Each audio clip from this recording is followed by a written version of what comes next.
Un film policier de grande classe, comparable au meilleur que le cinéma français ait produit. Il tendait à se raréfier depuis du rififi chez les hommes et touchait pas au Grisby. Fait de main de maître par 3 auteurs dont le talent n'est plus à découvrir. Audiard, Verneuil, Simonnin. On va de surprise en surprise, jusqu'au coup de théâtre final qui laisse les protagonistes hébétés. Et par-dessus tout, retenez ceci. L'ouvrage est un modèle de fabrication classique. Pas d'obscurité inutile, sous de faux prétextes intellectuels, mais l'absence de ces faux prétextes intellectuels n'empêche pas le récit d'obéir aux lois d'une sereine intelligence. Tout s'agence avec précision, tout s'ordonne clairement. Un vrai miracle de nos jours.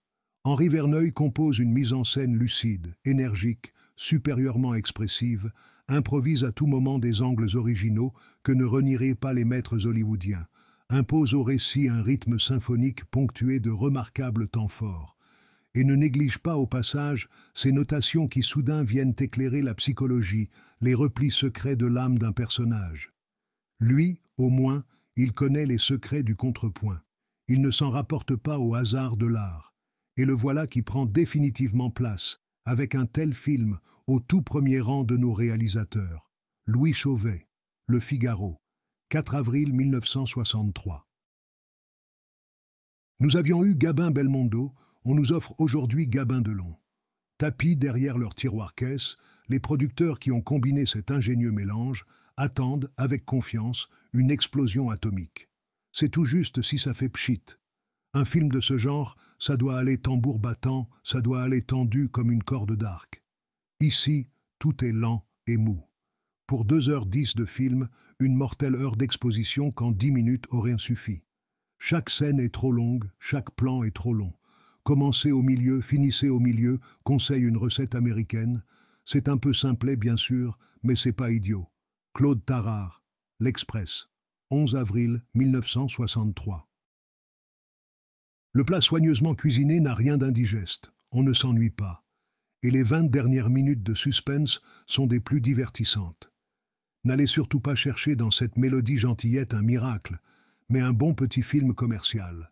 Sans plus, Nicole Zand, Le Monde, 7 avril 1963.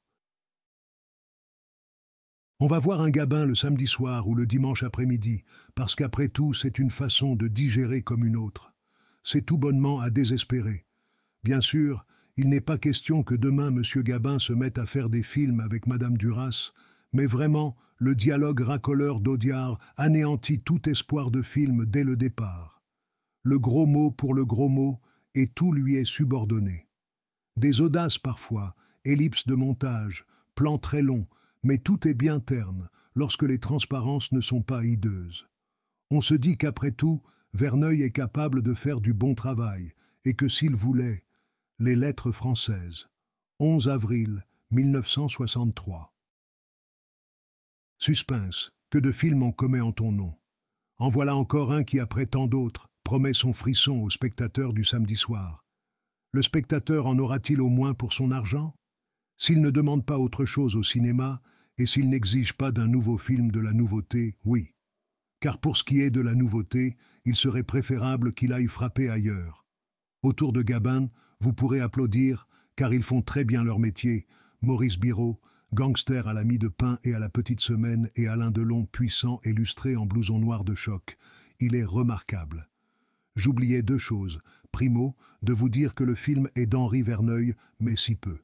Secondo, de vous préciser que le film, décidément allergique à toute originalité, se termine comme tous les films du genre au jour d'aujourd'hui, à savoir, le magot volé ne profite pas aux voleurs, mais les voleurs ne sont pas pincés. Ils sont seulement déçus, moi aussi. Enfin, je devrais l'être. Henri Rabin, La Croix, 24 avril 1963.